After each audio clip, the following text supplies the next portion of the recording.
I'm at Marbella Golf Country Club today. It's a beautiful day on the Costa del Sol. It's the most ornate putting green on the Costa del Sol. And the driving range is right next to the clubhouse, which is good.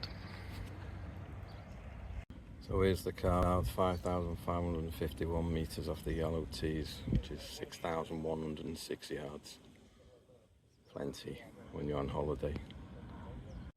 Get a good view of all the facilities here from the first tee, looking back towards the clubhouse with the sea behind it. Look at the colour of that sky. Then over to my left is the driving range and the chipping greens beyond that. And the first tee all in good close proximity. It's only 259 metres this first. It's a Robert Trent Jones design, so you can expect huge bunkers, huge greens, massive undulations. So anything where those buggies are will leave a short wedge in. That's the shot. Here's the approach to the first from 120 metres. You can see it's quite steeply uphill.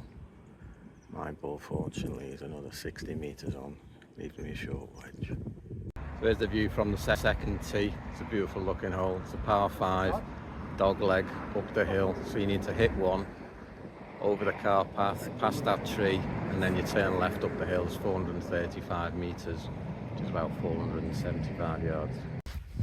So here's a view of the second from the landing zone. I'm another 50 metres or 60 yards up there on the right. Just run out of fairway, but I'm okay. So the hole curves to the left off the tee, and then it curves to the right towards the green. So the green is behind that hill. So when you get past this tree, this is what the approach to the second looks like. So it's uphill to an uphill green. Here's my approach to the second, very happy with that. Just want to have a look at one of the fringes while we're here. A bit untidy really. And that first green was a bit muddy. I'm going to have a closer look at this surface here as we get closer to my ball.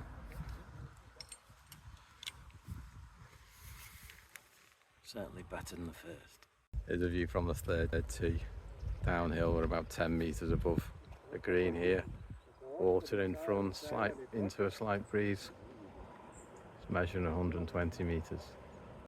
Here's the view from the fourth tee. Classic risk and reward. It's actually only 220 metres to the middle of the green, which is about 240 yards, but look at it, it's nearly all carry. It's a lot of danger if you come up short.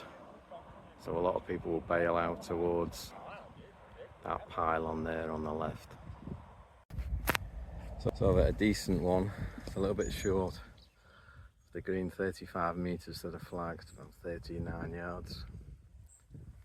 It's quite a difficult green to get on this, you don't want to run off the back because you're in big trouble. Fifth looks slightly easier than the last, 308 metres straight down the hill. Fairway's a bit of a valley, so it should help. Sixth is a par 5, this is the view from the yellow tee. It's 446 metres or 490 yards. Stroke index 1. Very difficult hole. The shot for me is to put it on that plateau right of the bunker. The stream down the left side is 230 metres away, which is about 250 yards. So it's just about in play, but you can get blocked out from those trees on the left. So the shot for me is right at that bunker with the driver. Well, I've hit a good tee shot right to that bunker onto that plateau. This is what I'm faced with. Still 220 metres, the shortest carry onto the green. You can see there's a pond right in front of the green. There's also a stream short of that.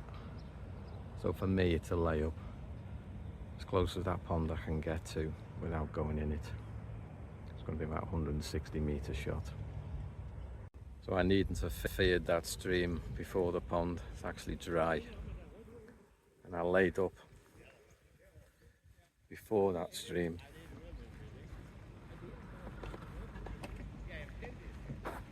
So this is my approach now that I face. It's about 120 metres. It's quite intimidating really, that pond in front of the green. I'm going to be bailing out middle of the green. So after a long drive from the 6th green up to the 7th tee, I do need a bogey here. I only paid €72 including the bogey. today, which is good value. This is the 7th tee. It's only 264 metres, which is 290 yards. But the green is high up there, right behind the barranca.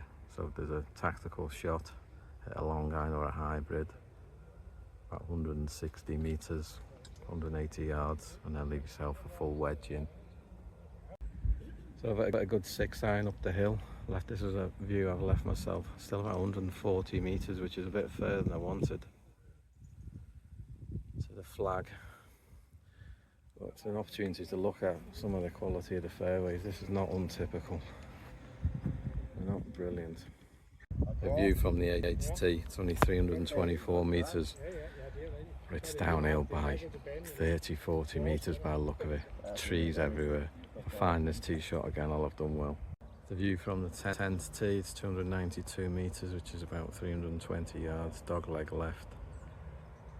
The more left you can go, the closer you can get to the green, but it is risk and reward.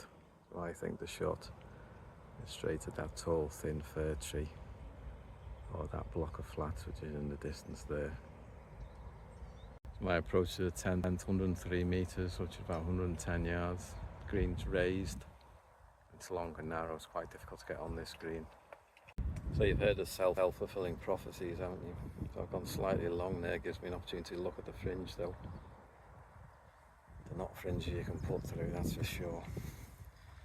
Let's have another look at the green as well while we're here. They've not been brilliant. I'm thinking a 3 out of 5 at the moment. This one's fairly typical. Let's have a closer look near the hole.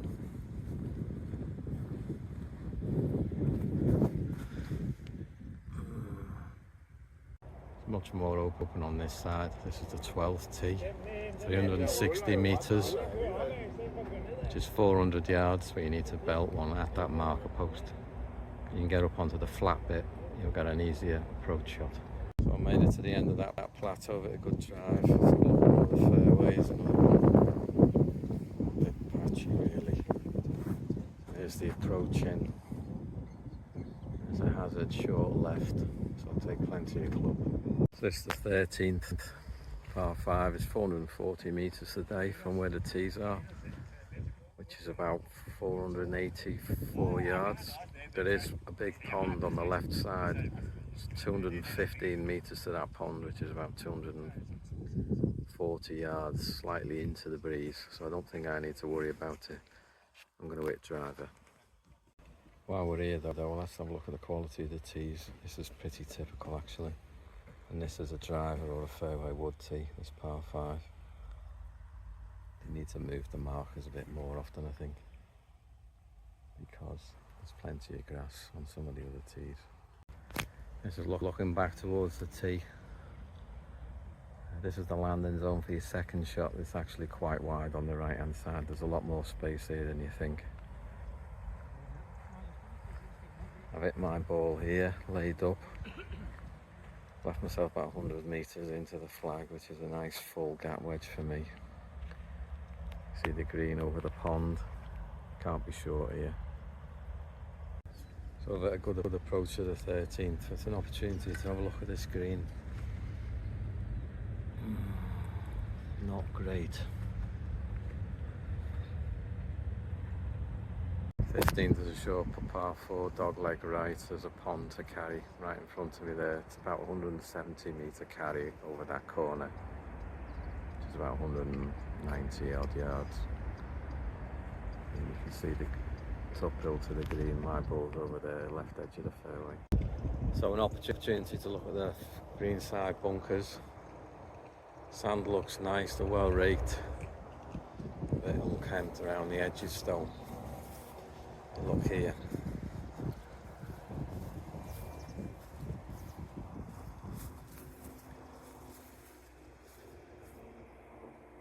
Sixteenth par 3, towards the sea and the sun, downhill, 153 metres, 168 yards, water long, sand short.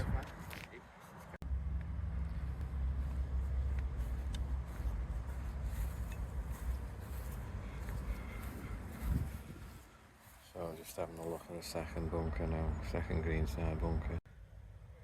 So this is the approach to the 18th, relatively short par 4, bit of full lob wedge in. Hopefully it's on the green. So just to sum up really, I enjoyed the afternoon, the company I've had. The front nine's really difficult. It's very technical, very narrow. Lots of changes in elevations, trees everywhere. Back nine's a bit more open. There's more water, big bunkers. So the two contrasting halves, I think it could be in better condition. I think the playing surfaces are going to be scoring them 3 out of 5. So if they did tidy it up a bit, it could be a really good course.